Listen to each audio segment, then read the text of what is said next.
I'm Grace Joseph, and you're onto the Gracia Memoir session. Now that the US Federal Reserve has raised interest rates, what's next? It's the big question that locked the back of my mind as I continuously stared at the US dollar index chart.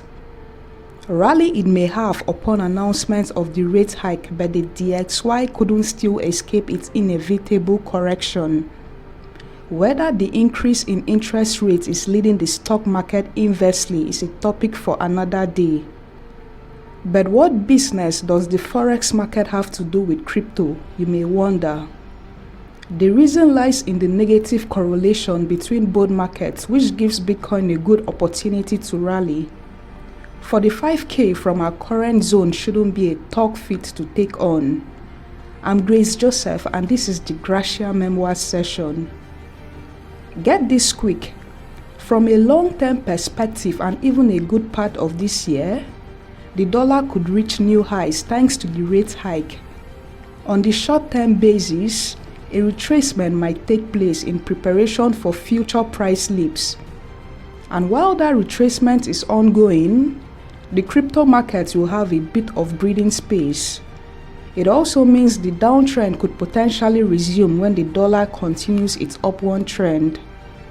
How high Bitcoin will trade during this dollar retracement is what I can't really put a finger on. It could be 47k or as far as the long-awaited 50k mark. Recall how it showed great interest in the opening price of this month's candle due to its position right next to last month's candle's close? This week, I'm just as impressed since a major part of the losses from last week has been gradually absorbed. I won't be caught unawares if our current candle ends up closing with a rejection of lower levels. Imagine what it will be like if that candle closes above February's. That would be a separating line candlestick formation and a lot of good to the crypto market. Just to throw it out there, we've had higher highs and higher closes for each of our 6 months candle. Whether this one will be the first to have a lower close, especially with the rejection wicks on the previous candles, is important to watch. Admittedly, all the candlesticks from the past 5 weeks have been bearish, some worse than others. It's quite the surprise that the market hasn't hit rock bottom even after creating these bearish weekly candles. But let's not push our luck with one more unappealing candle.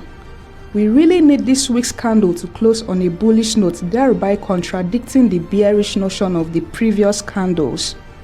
If this week's candle still closes on a bearish note, then I wonder how much more the market can take before tumbling all the way to 26k. A 3-day review of Bitcoin's chart shows we are warming up in a sideways trend whose formation has held since early January.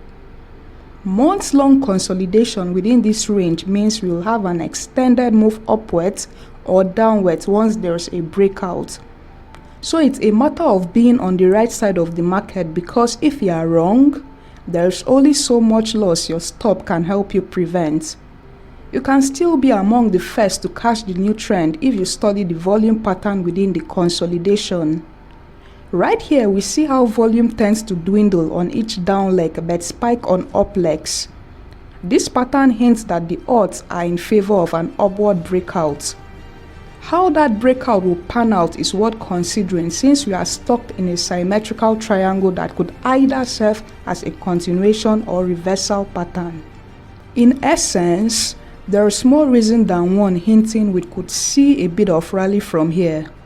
That will be all for now until next week on another session on Gracia's Memoir.